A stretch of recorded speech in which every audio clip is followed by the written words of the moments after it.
है एवरीवन, कैसे हैं आप सब। मैं हूं आपका दोस्त कपिल तिवारी। और आज जो है हम निमसेट एग्जाम के बारे में बात करेंगे।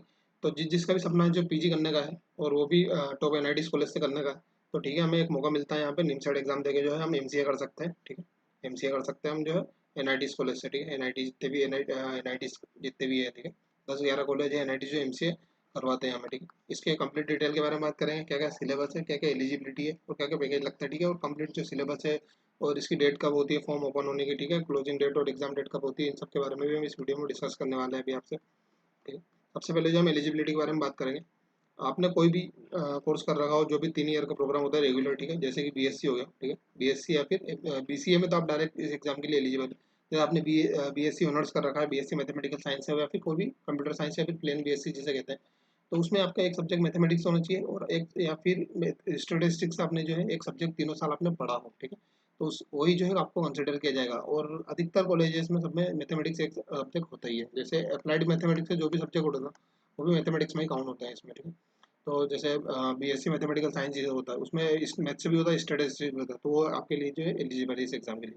BSc BCA, BSc honours, BIT, ठीक है, बीओ बीबीए, ये सब बीबीए का जो कंप्यूटर एप्लीकेशन है ये भी एलिजिबल है। ठीक है, अच्छा, अब एक बेसिक क्राइटेरिया और है, आपको इसमें जो है 60% मार्क्स आपको बेसिक जरूरत पड़ती है आपके ग्रेजुएशन में। ठीक है, अगर आपके 59.5% भी है तो भी आप जो है एलिजिबल नहीं है।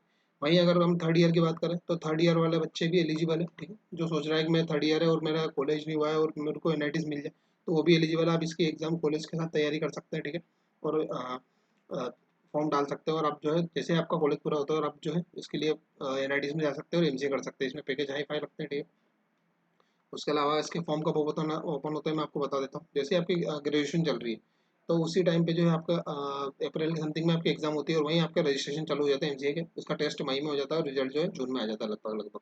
और इसके सिलेबस के बारे में भी हम डिस्कस करें उससे पहले पहले जो है फॉर्म कितने का जनरल और ओबीसी के लिए जो 2500 रुपये का फॉर्म है। ठीक है, इसकी फी है फॉर्म फी की। और 1250 SC ST और PWD के लिए फॉर्म फी काफ़ी महंगी है, वो चीज़ सबको दिख रही है। ठीक है, कुछ कर नहीं सकता, लेकिन हमें करना ही है अगर हमको देना है तो। उसके अलावा मेथड इसके जो सिलेक्शन पैटर्न जो है उसके बारे में हम डिस्कस करते हैं, ये सबसे इंपॉर्टेंट थिंग है। अगर आपने कभी भी जेई मेंस की तैयारी करी हो या फिर जेई एडवांस या इन चीज़ों की जो आपने तैयारी कर रखी है, तो ये एग्ज़ाम आपके लिए बहुत ईजी हो जाएगा, क्योंकि जो मैथमेटिक्स है इसमें वो 50 क्वेश्चन का आता है, और हूबहू जेई मेंस के लेवल का आता है, जेई मेंस जेई एडवांस के लेवल का। ठीक है, और ये जो logical reasoning 40 question, computer awareness 10 question, ठीक है, और इंग्लिश जो है 20 क्वेश्चन। अच्छा, ये तीनों आपके जो है बैंक के एग्जाम या फिर एसएससी के एग्जाम से आपके जो है अगर आपने कभी ना कभी तैयारी करी होगी तो ये आपके निकल सकते हैं। ठीक है, लेकिन मैथमेटिक्स ऐसा है कि एसएससी एग्जाम या बैंक के एग्जाम से नहीं निकल सकता, क्योंकि इसमें जो हायर मैथमेटिक्स आती है जो 11th 12th की होती है, ब्रॉडर पार्ट जिसका होता है जो मेंस में आती है। ठीक है, तो उस चीज़ का हमें ध्यान रखना है। अगर आपने कभी मेंस की तैयारी की भी है, जेई एडवांस की तैयारी की है, तो आपका आराम से इसमें इजीली आपको बहुत आसानी तरीके से हो सकता है। ठीक है, ये रहा टॉप 11 कॉलेज। ठीक है, और जो है इसमें से एनआईटीज ये टॉप एनआईटीज है। ठीक है, बाकी ये सारी भी एनआईटीज ही है।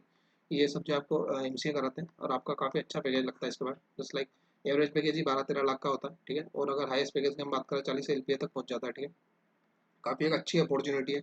उसके अलावा जो हम सिलेबस की बात कर रहे थे, जो मैं आपसे जेई मेंस के बारे में बात कर रहा था, जैसे ये टॉपिक देखो आप, सेट थ्योरी, प्रोबेबिलिटी और कैलकुलस हो गया आपका जो वेक्टर, ठीक है, टिक्नोमेट्री, कोऑर्डिनेट ज्योमेट्री, अलजेब्रा। ठीक है, ये सारा आप समझ रहे होंगे अगर आपने जेई मेंस की तैयारी की है फिर एडवांस जेई की तैयारी की है, तो आपको ये सारे टॉपिक जो है उसमें आपको दिखेंगे। ठीक है, वहीं कंप्यूटर अवेयरनेस के बेसिक्स में काम हो जाता है। ठीक है, और रीजनिंग तो आपको जो है आप बैंक की उठा सकते हैं, वो सबसे हाई फाई हो सकती है बैंक की रीजनिंग। ठीक है, वो अगर आपने वो कर ली तो इसका बहुत इजीली पार्ट कवर हो जाएगा, लेकिन उतनी भी नहीं आती है, आप पुराने पेपर उठा के देख सकते हैं, इजी बैंक का इजी जो है रीजनिंग आती है। और इंग्लिश का भी जो है एसएससी का पार्ट या फिर एफकेडी या सीडीएस एग्जाम की अगर आपने देख ली तो भी काम हो जाएगा आपका। ठीक है, तो बेसिकली इसमें जो है अगर आपको सिलेक्शन चाहिए तो आपको मैथमेटिक्स ही, तो आपको जो है दम भरना पड़ेगा। अगर आपके मैथमेटिक्स क्लियर है, मतलब 11th 12th का टॉपिक बिल्कुल आपके क्लियर है, तो आपको इस एग्जाम को निकालने से कोई नहीं रोक सकता, क्योंकि जो सबसे ज़्यादा मार्क्स भी शायद 12 नंबर का एक क्वेश्चन होता है इसमें, इसका मैथमेटिक्स का सबसे ज़्यादा वेटेज ही मैथमेटिक्स का। ठीक है, तो इस चीज़ का आप ध्यान रखें। अच्छा, उसके अलावा जब हम जो है सीट्स के बारे में बात कर रहे थे, इसमें